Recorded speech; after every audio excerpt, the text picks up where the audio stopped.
Have you ever thought about like how the whole online dating thing can be a bit of a minefield? Oh, yeah, definitely. Especially when you think about safety, you know? Right. Especially for gay men, it's like a whole other layer of things to think about. It really is. And, we all want those connections, but Mhm. you also want to make sure that you're being smart and safe about it. Exactly. So that's actually something that's really relevant to the deep dive we're doing today because we got this press release about a brand new dating app that's supposed to launch in spring 2025. Oh.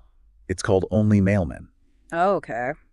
And I think what's so interesting about this one is that it's not just some like tech bro who's like, oh, I'm going to make a dating app. Right, right. This is coming from somebody with a very different background, Interesting. a celebrity security expert. Really? Yeah, so we're talking somebody who knows how to protect people like Ed Sheeran, Harry Wow. Styles, even going back, George Michael Joan Rivers, Wow, that's huge. Rihanna, like people who have very real security risks. Yeah, for sure. And so to see that kind of expertise now coming to a dating app, That's so interesting. yeah, it kind of makes you think about it in a different way. For sure. Like somebody with that background must have seen some stuff. Right. And that experience, I think, is probably what's driving this whole focus on security, Mm-hmm. which is what this app is all about. Mm.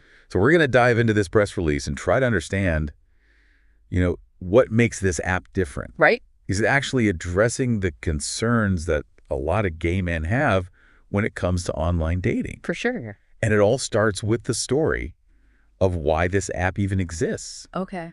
And it's a personal story. Oh, really? Yeah. So the founder of this app actually had a pretty bad experience on some of the other dating apps out there. Like what kind of bad experience? So he was actually harassed and stalked online by somebody who turned out to be a woman pretending to be a gay man. Oh, wow. Yeah. And specifically on a Grindr and Scruff. So, That's awful. yeah. So you can imagine that experience would really kind of shake you up. Yeah, totally. Like it makes you realize that these apps aren't always as safe as you might think. Right. And so that's where the whole idea for a more secure platform came from. Makes sense. Not just like, oh, let's add a few safety features, right. but let's bake security into the whole design of the app. From the ground up. Yeah. And they're calling it a security-first platform. I like that. So it's not just about having a block button or reporting somebody. Right. It's about, like, how do we actually create an environment where people feel safe from the get-go? I see. Yeah.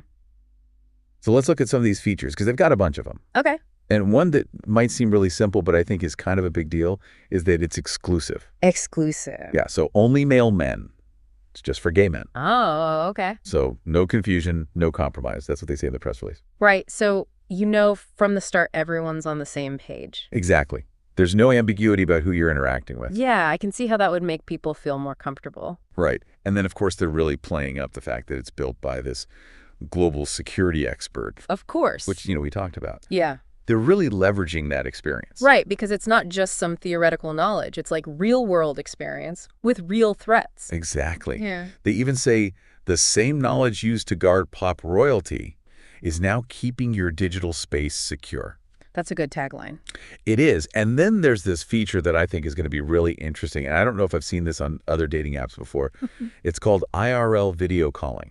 IRL video calling. What's that? So basically, it's built-in real-time video verification. Oh, interesting. So like before you even like really start chatting with someone, Uh-huh. you can have a quick video call Oh, wow. to make sure they are who they say they are. That's a good way to cut down on catfishing. Exactly. It's like that initial face-to-face. Right, right. Like a first date, but online. Yeah, it kind of takes some of that risk out of it. Now, this next feature I think is really interesting and maybe a little bit controversial. Okay, I'm intrigued. It's a 99 pence monthly security deposit. A security deposit for a dating app? Yeah, so they're not charging a subscription fee, Okay. but they're asking for this small deposit every month. Oh, interesting. Why do you think they're doing that? Well, they cite these studies in the press release Uh-huh. saying that when people have to put down even a small amount of money, Yeah. it drastically reduces bad behavior. Really? Yeah, like over 90% reduction in things like trolling, Wow. harassment, fake profiles, all that stuff, That's amazing. because people have something to lose. Right. They're not just anonymous anymore. And if they do violate the rules, they're permanently banned and they lose that deposit. Makes sense. So it's kind of like putting your money where your mouth is. Yeah, I guess so. It's like a sign of commitment to being a decent human being. Right. And it probably also deters people who aren't really serious about dating. Yeah, true.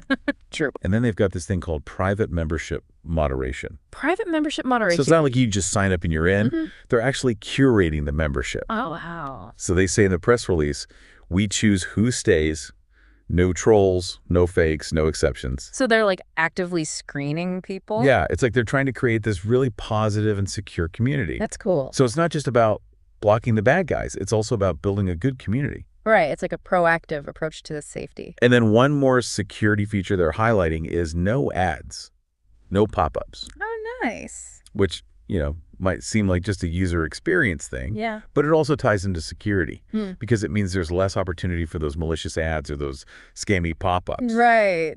Right. Less chance of getting tricked into clicking on something shady. Exactly. Yeah. So it's all about creating a clean and safe digital space. It makes sense. But it's not just about security. Mhm. This app is also about facilitating connections. Right. Because at the end of the day, it's still a dating app. Exactly. And they say it's designed for hookups, engineered for safety. Okay. So they're not shying away from the hookup aspect. Nope. But the idea is that those hookups or any kind of connection can happen in a more secure and respectful environment. Yeah, because sometimes on other apps, it can feel like it's all about the hookup and nothing else. Right. And here it's like you could still look for that, but you know that the other person has gone through a certain level of verification and they've committed to being respectful. Yeah, so you can focus on actually connecting with someone. Exactly. And what's really interesting is that this app, Only Mailmen, it's actually part of a bigger initiative. Oh, really? Yeah. So they're launching other apps for different communities, Oh, wow, that's cool. all with this same focus on safety and authenticity. I like that. So, for example, they're launching Beans Please, which is exclusively for cisgender lesbian women. Okay. They've got Sissies, which is for cis heterosexual men and women, Uh-huh. and then Only Trans, which is a private space for the trans community. Wow, so they're really trying to cater to specific needs. Yeah, it's like they recognize that different communities have different safety concerns. Right, and different ways of interacting online. And so they're trying to create these tailored spaces where people feel comfortable and safe. Makes sense. And the common thread through all of these apps is this idea of protected digital spaces. Yeah, like a safe haven from all the negativity and harassment you find online. Right, and specifically combating things like stalking and what they call chasers. Chasers. Yeah, so those are people who target specific communities, often with like harmful or fetishistic intentions. Oh, wow, that's scary. Yeah, and so these apps are trying to create a barrier against that kind of behavior. Yeah, so people can just be themselves without feeling threatened or exploited. Exactly. And so if anyone listening is intrigued by this Only Mailmen app, Yeah, how do you get on it? so it's launching in spring 2025, Okay. and they have a waiting list. Oh, cool. So the email address is onlymailmenapp@gmail.com. Okay. And they're also launching Instagram and TikTok accounts soon under the handle @onlymailmen. Great, so people can stay updated. Yep. So as we wrap up this deep dive, what do you think is the main takeaway here? I think it's really interesting that they're trying to change the game when it comes to online dating. Mm-hmm. It's not just about matching people up anymore. It's about creating a safe and authentic space for specific communities. Yeah, and especially for gay men who have often faced a lot of challenges and risks on these platforms. Exactly. They're addressing those concerns head on and using this really unique expertise from the world of celebrity security. Right, and it really makes you wonder, is this the future of online interaction? Yeah. Are we going to see more and more of these niche platforms that cater to specific needs and prioritize safety? It's definitely possible. And if so, what does that mean for the broader digital landscape? Yeah. Are we going to become more fragmented, or will it lead to more genuine connections? It's a lot to think about, and it's definitely something to keep an eye on as we move forward in this digital world. For sure. So for all of you out there listening, thanks for joining us for this deep dive into Only Mailmen. It's been a fascinating conversation. And we'll be back soon with more deep dives into the latest trends and developments in the world of technology and culture. See you next time. Bye for now.